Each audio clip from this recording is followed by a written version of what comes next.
Class 9 CBSE के धुरंधरों, पहले हम लोगों को एनसीईआरटी की पूरी बुक, सारे एग्जाम्पल और सारे एक्सरसाइज तैयार करने हैं और उसके बाद उठाना है कोई साइड बुक, तब उसको पूरा पढ़ना है।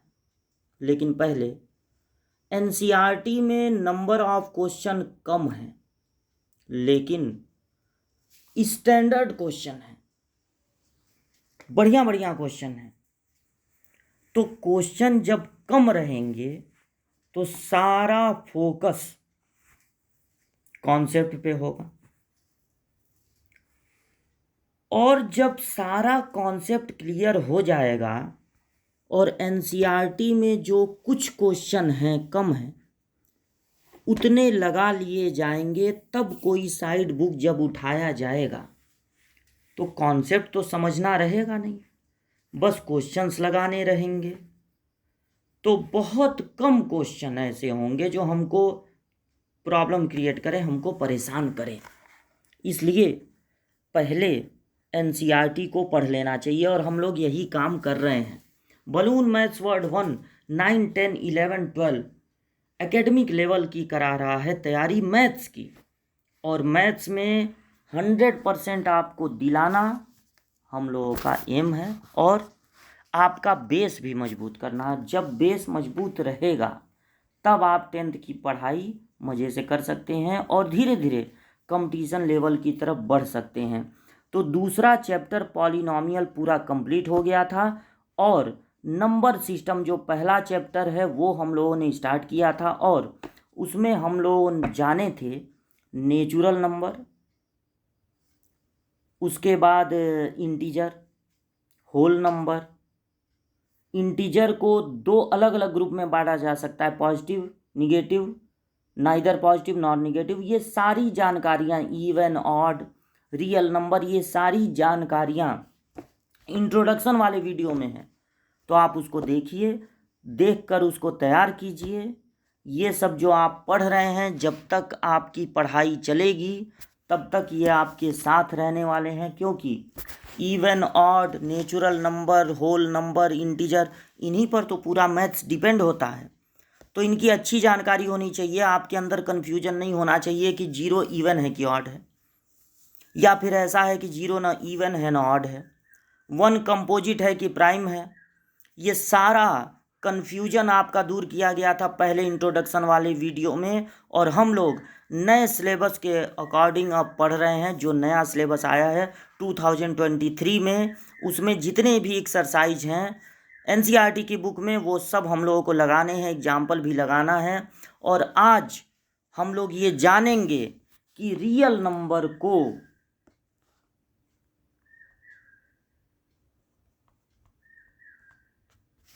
हम दो ग्रुप में डिवाइड कर सकते हैं, रेशनल या इर्रेशनल।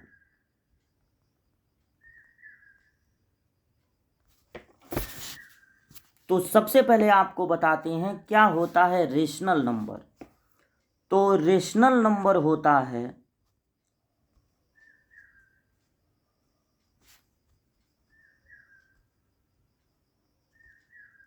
जिसको जनरली क्यू से डिनोट करते हैं। रेशनल नंबर को किससे डिनोट करते हैं? क्यू से।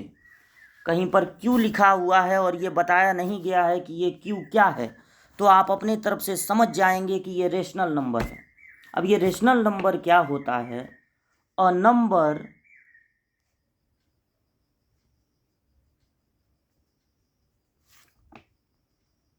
that can be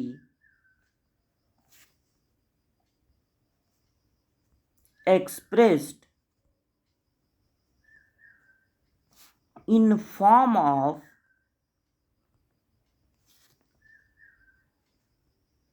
P by Q where,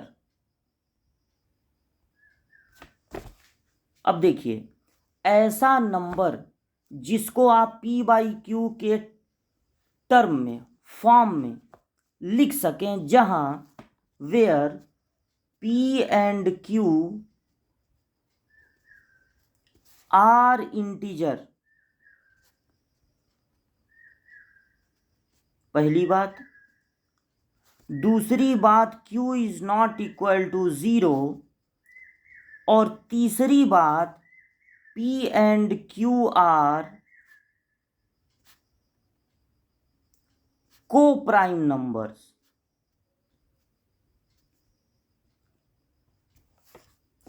और we can say that P by Q is in simplest form।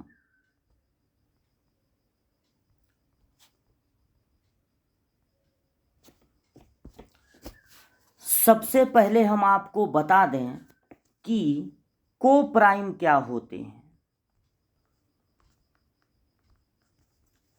ऐसे नंबर्स के पेयर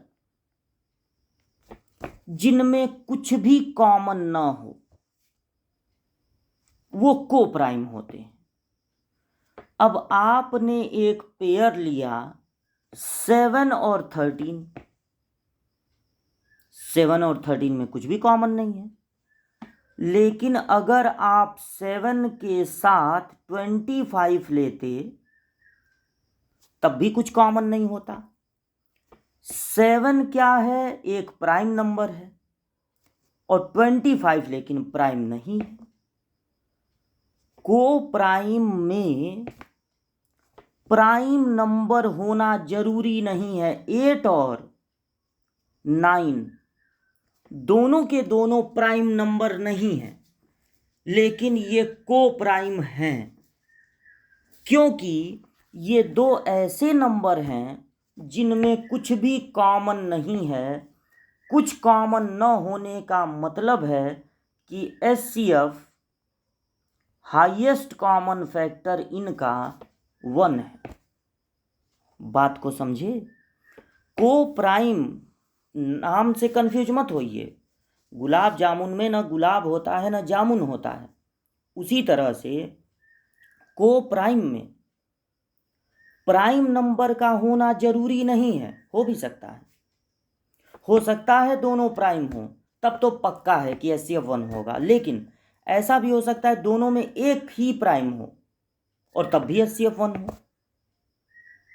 7 और 14 नहीं, 7 और 14 नहीं, क्योंकि तब दोनों में 7 कॉमन हो जाएगा।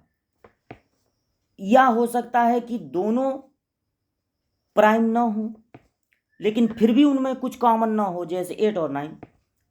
8 प्राइम नहीं है, 9 प्राइम नहीं है, लेकिन ये को प्राइम है। जब आप ऊपर नीचे दो को प्राइम नंबर को लिखेंगे तो ये कन्फर्म है कि आपका वो फ्रैक्शन सिंपलेस्ट फॉर्म में होगा। अब उसको और सिंपलेस्ट फॉर्म में रिड्यूस नहीं किया जा सकता। वो ऑलरेडी सिंपलेस्ट फॉर्म में होगा, वो ऑलरेडी सिंपलेस्ट फॉर्म में होगा। तो को प्राइम नंबर। अब देखिए रेशनल नंबर क्या होता है। रेशनल नंबर ऐसे नंबर को कहते हैं जिसे P बाई Q के टर्म में रिप्रेजेंट किया जा सके, जहां पर P और Q दोनों के दोनों इंटीजर हों।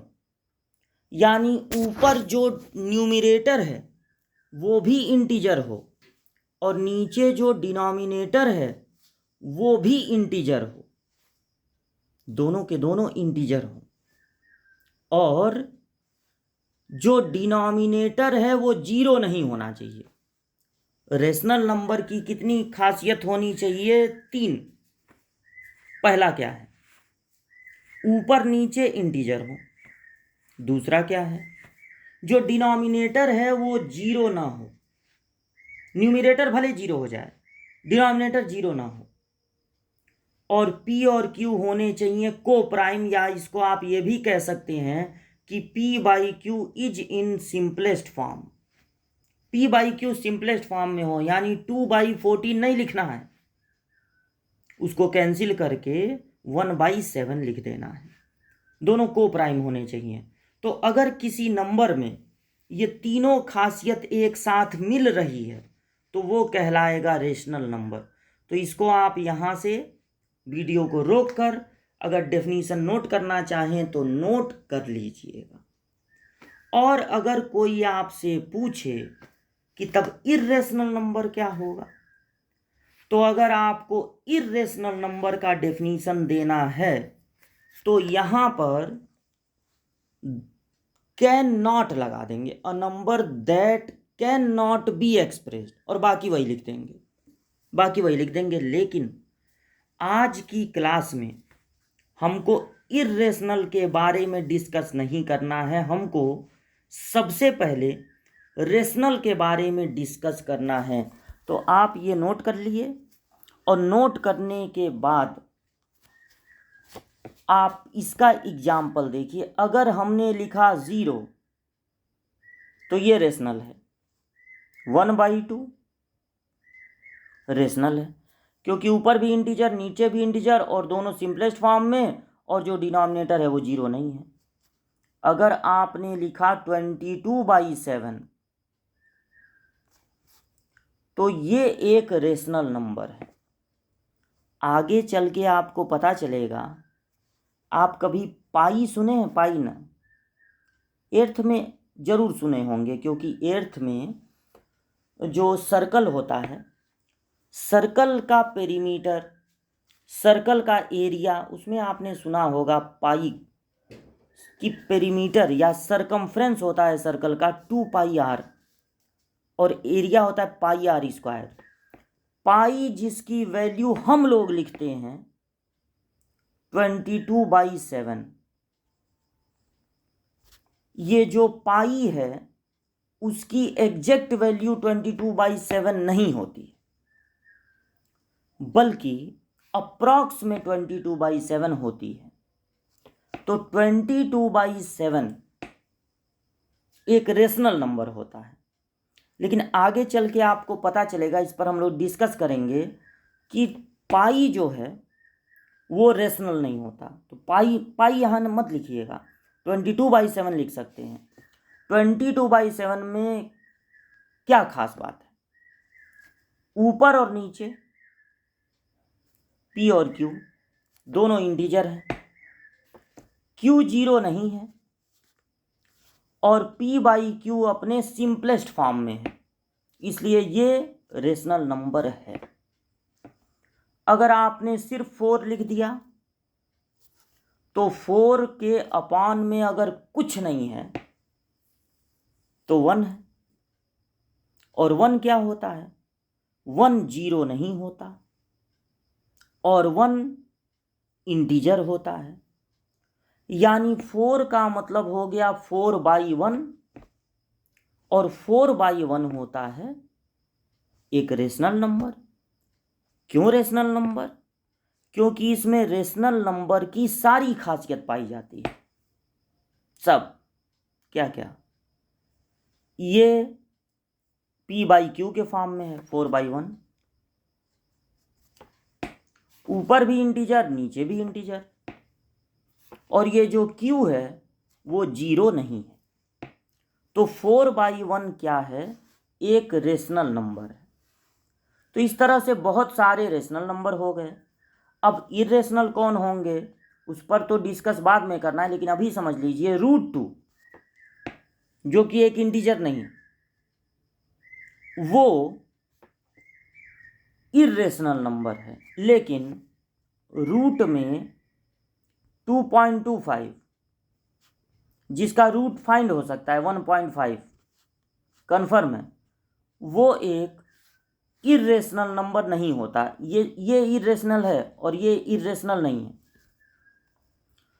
जब आप रेशनल और इरेशनल दोनों पढ़ लेंगे तब ये आपका कन्फ्यूजन दूर होगा। अभी फ़िलहाल ज़्यादा डीप में न जाते हुए, जाना है डीप में लेकिन थोड़ा आगे बढ़ के, तो अभी फ़िलहाल आप ये समझिए कि 0, 1/2, 22/7, 4 ये सब होते हैं रेशनल नंबर।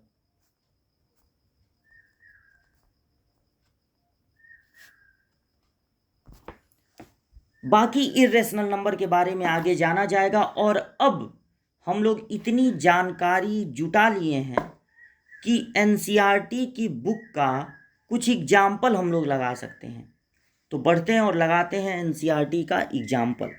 तो एनसीईआरटी चैप्टर नंबर 1 का example number 1, chapter number 1 number system का एग्जाम्पल नंबर 1 ये रहा आपके सामने। Are the following statement true और फॉल्स? आपको बताना है कि ये जो कुछ स्टेटमेंट दिए गए हैं 3, वो ट्रू हैं कि फॉल्स हैं। Give reason for your answer. आप ट्रू और फॉल्स बताइए और बताने के बाद उसका रीजन भी बताइए कि क्यों आपने कहा कि ये ट्रू है या क्यों आपने कहा कि ये फॉल्स है। तो पहला क्वेश्चन है, every whole number is a natural number. क्या ये बात सही है? तो आप जरा देखिए, होल नंबर होता है 0 1 2 3 4 एंड सो ऑन, और इंटीजर नहीं है, नेचुरल नंबर है, और नेचुरल नंबर होता है 1 2 3 4 एंड सो ऑन। तो every whole number natural number होगा, ये बात फॉल्स है। और इसका कारण ये है because 0 is a whole number but not natural. एक ऐसा नंबर हमको मिल गया, और वो नंबर क्या है? वो नंबर है 0, जो होल नंबर तो होता है लेकिन नेचुरल नंबर नहीं होता। इसलिए ये स्टेटमेंट फॉल्स है कि every whole number is a natural number. ये फॉल्स है। तो आप इसको नोट कर लीजिएगा, बस इतना ही आपको नोट करना है, ये तो आपको समझाने के लिए कहे थे। तो वीडियो रोक के आप नोट कर लेंगे। अब सेकंड, तो सेकंड जो है वो है, सेकंड आपका है every integer is a rational number. जितने भी इंटीजर हैं, तो देखिए इंटीजर कौन होते हैं? 0 1 2 3 4 एंड सो ऑन, और इधर -1 -2 एंड सो ऑन, ये होते हैं इंटीजर। तो अगर हम आपसे कहें कि एवरी इंटीजर, जितने भी इंटीजर हैं, आर रेशनल नंबर, तो क्या ये बात सही है? अब रेशनल नंबर होता क्या है? रेशनल नंबर वो होता है जिसे p/q के फॉर्म में लिख सकें। तो ये जो जितने भी नंबर आप देख रहे हैं, उनके अपान में कुछ नहीं है, तो उनके अपान में आप लिख सकते हैं 1, उनके अपान में लिख सकते हैं 1। इसका मतलब ये हुआ कि ये सारे के सारे इंटीजर p/q के फॉर्म में लिखे जा सकते हैं। इसलिए हमारा ये जो सेकंड स्टेटमेंट है वो ट्रू है, और इसका रीजन भी बता देना है। तो इसका रीजन ये होगा कि all integers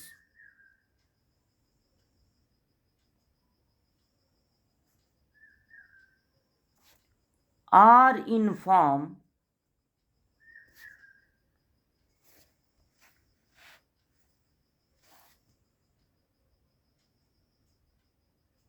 of p/q where q is not equal to 0। अगर आप पूरा डेफिनेशन लिखना चाहें तो अभी इसी क्लास में बताया गया है कि p और q इंटीजर हैं, p/q अपने सिंपलेस्ट फॉर्म में है, p/q अपने सिंपलेस्ट फॉर्म में है, and q is not equal to 0 है। तो इसलिए ये जो स्टेटमेंट है वो बिल्कुल सही है कि एवरी इंटीजर एक रेशनल नंबर होता है, क्योंकि जितने भी इंटीजर हैं वो p/q के फॉर्म में लिखे जा सकते हैं। अब ये जो थर्ड है वो देखा जाए। थर्ड क्वेश्चन है, every rational number is a integer. जितने भी रेशनल नंबर हैं क्या वो इंटीजर होंगे? नो। इसका जवाब हो जाएगा नो, यानी ये फॉल्स है। इसका कारण आप ये दे सकते हैं कि 22/7, 22/7 को ही ले लीजिए, इज रेशनल। अगर कोई कमी है तो आप एग्जाम्पल के थ्रू भी बता सकते हैं, is a rational number but not integer. ऊपर नीचे दोनों इंटीजर है, लेकिन ये इंटीजर नहीं है। 22/7 इंटीजर में नहीं आता है। या 1/4 कह दीजिए, या 15/16 कह दीजिए, या 16/15 कह दीजिए। कोई ऐसा नंबर ले लीजिए जो रेशनल हो लेकिन इंटीजर न हो। तो ये जो थर्ड वाला स्टेटमेंट था वो बिल्कुल गलत है। तो ये एग्जाम्पल नंबर 1 है, आप इसको नोट कर लीजिए। आप बढ़ते हैं एग्जाम्पल नंबर 2 की ओर। एग्जाम्पल नंबर 2 ये रहा आपके सामने। Find 5 rational number between 1 and 2। 1 और 2 के बीच में आपको पता लगाना है 5 रेशनल नंबर। तो अगर 5 रेशनल नंबर आपको पता लगाने हैं तो उसका सबसे सिंपल तरीका, आपको नंबर दिया गया है 1 और 2, न 1 के नीचे कुछ है न 2 के नीचे कुछ है, मतलब अपान में इनके कुछ नहीं है। तो आप क्या करेंगे, इनके अपान में आप 1 1 लिख देंगे। अब आपको कितने रेशनल नंबर चाहिए?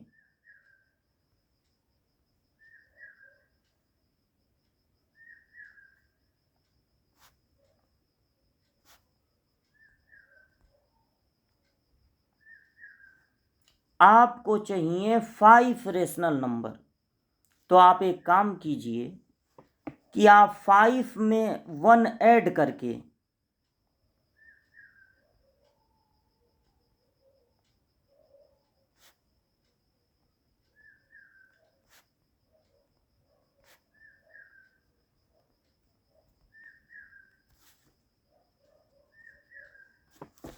आप 5 में 1 ऐड कर दीजिए। अगर आपको 6 चाहिए तो 6 में 1 ऐड कर दीजिए, 7 चाहिए 7 में 1 ऐड कर दीजिए।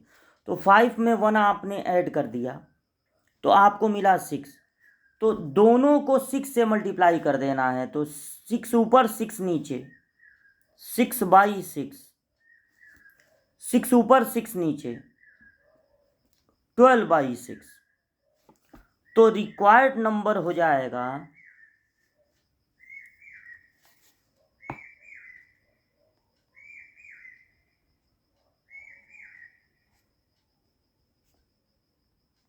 अब देखिए 6/6 और 12/6 के बीच में आपको मिलेगा 7/6, 6 के बाद 7, 8/6, 9/6, 10/6, 11/6 और फिर आ जाएगा 12/6। तो देखिए 1 2 3 4 5, ये 5 रेशनल नंबर आपको मिल गए। एक्चुअल में 1 और 2 के बीच में कितने रेशनल नंबर होते हैं? Infinite number of rational number होते हैं। आपका आंसर और आपके फ्रेंड का आंसर अलग अलग हो सकता है। अगर आपने 5 में 1 इंक्रीज कर दिया, आपको मिला 6।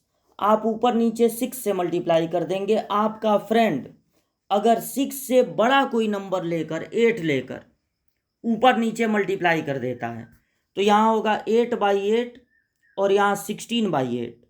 तो अब 8/8 और 16/8 के बीच में जितने भी रेशनल नंबर होते हैं इससे भी ज़्यादा होंगे उसके बीच में। तो आपका फ्रेंड ऊपर नीचे 8 से मल्टीप्लाई करके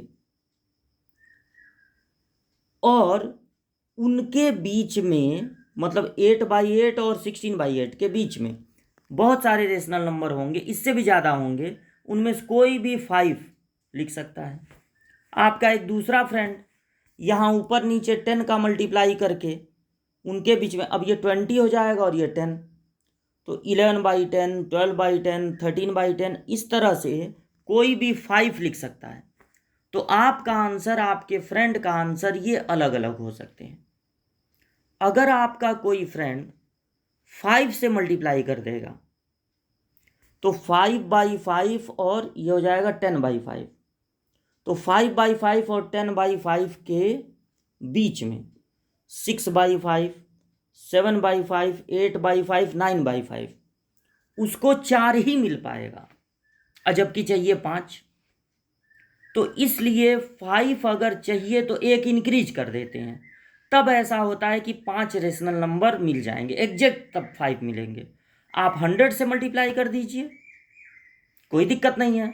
अब 100 से मल्टीप्लाई कर देंगे तो बहुत सारे रेशनल नंबर होंगे, उन्हीं में से कोई 5 लिख दीजिए। तो ये हो गया 5 रेशनल नंबर पता लगाना। एक और मेथड है, लेकिन वो बहुत लंबा है। उस मेथड में ये करते हैं, आप इसको नोट कर लीजिएगा तो हम उसको भी समझा दें। अगर आप 2 नंबर के बीच में एक रेशनल नंबर पाना चाहते हैं तो आप ये भी कर सकते हैं, ये मेथड, ये आपको पसंद नहीं आएगा। दोनों को ऐड करके आप 2 से डिवाइड कर दीजिए, तो कितना मिल गया 3/2। अब एक नंबर यहाँ नोट कर लीजिए 3/2। अब फिर इसमें से 2 सेलेक्ट कर लीजिए, 1 और 3/2 मान लीजिए सेलेक्ट कर लिए, 1 और 3/2 को ऐड करके फिर हाफ कर दीजिए, मतलब इनका एवरेज निकाल दीजिए तो ये इन्हीं के बीच में होंगे। तो अब ये जब 2 1 जा 2 और 3 5/2 हो जाएगा, और इस डिवाइड को मल्टीप्लाई में चेंज कर देंगे तो ये रेसिप्रोकल हो जाएगा। मिला 5/4, इनके बीच में मिल गया 5/4। अब इन दोनों को ऐड करके 2 से डिवाइड कर देंगे तो एक और मिल जाएगा। कितने मिल गए टोटल 3। फिर इन दोनों को ऐड करके 2 से डिवाइड कर दीजिएगा तो फिर एक मिल जाएगा। इन दोनों को ऐड करके 2 से डिवाइड करेंगे तो ये बार बार ऐड करके 2 से डिवाइड, मतलब दोनों नंबर का अगर हम लोग फाइंड कर लें एवरेज तो वो इनके बीच में होगा और पक्का रेशनल होगा। अब इन दोनों का एवरेज फाइंड कर लें, यानी दोनों को ऐड करके 2 से डिवाइड, तो ये मिल जाएगा। अगर आप चाहें तो इन नंबर्स को भी 5 आपको पता लगाने हैं, जब 5 मिल जाएगा तो रुक जाएंगे। लेकिन ये मेथड आपको अच्छा नहीं लगेगा, पक्का हमको गारंटी है। लेकिन अगर आप करना चाहें, आप कहेंगे मुझे मुश्किलें पसंद हैं सर, मुझे मुश्किलों से खेलने में मज़ा आता है, तो करिए, ये भी अच्छा है, थोड़ा और अपनी कलाकारी दिखाइए। लेकिन अगर आप बहुत सिंपल तरीके से पता लगाना चाहते हैं 2 रेशनल नंबर के बीच के कुछ रेशनल नंबर, तो ये तरीका भी अच्छा है कि आप डिनोमिनेटर इसमें सेम होना चाहिए। अब आगे के जो क्वेश्चन आएंगे उनमें आपको और थोड़ी जानकारियां दी जाएंगी। अभी फ़िलहाल ये अपॉन में नहीं है, तो आप ये समझ सकते हैं कि अगर आपको 5 रेशनल नंबर चाहिए तो 5 को एक इंक्रीज कर दीजिए, 6 कर दीजिए, और तब उनसे ऊपर नीचे जब आप इंटू करेंगे, चारों नंबर्स में इंटू करेंगे तो आपको मतलब एग्जैक्ट 5 मिल जाएंगे। अब अगर आप किसी और बड़े नंबर से मल्टीप्लाई करते हैं तो और ज़्यादा मिलेंगे, उसमें 5 लिख दीजिएगा। और अगर इनसे कम नंबर से करेंगे, जैसे 5 या 5 से छोटा नंबर, तो आपको कुछ ही मिलेंगे, मतलब 5 चाहिए तो 3 मिलेगा, 2 मिलेगा, तब आपका काम नहीं बनेगा। तो आपको 5 से बड़ा 6, 7, 8, 9, 10, 11 करोड़, 1, 2 करोड़, 10 करोड़, इनसे अगर आप मल्टीप्लाई करेंगे तो आपको इन्हीं के बीच का नंबर मिलेगा। तो आज की वीडियो यहीं पर रोकते हैं, और आज हम लोग एग्जाम्पल 1 और एग्जाम्पल 2 लगा लिए हैं। एग्जाम्पल अब कोई नहीं बचा है 1.1 से पहले, तो 1.1 एक्सरसाइज शुरू करेंगे अगली क्लास में।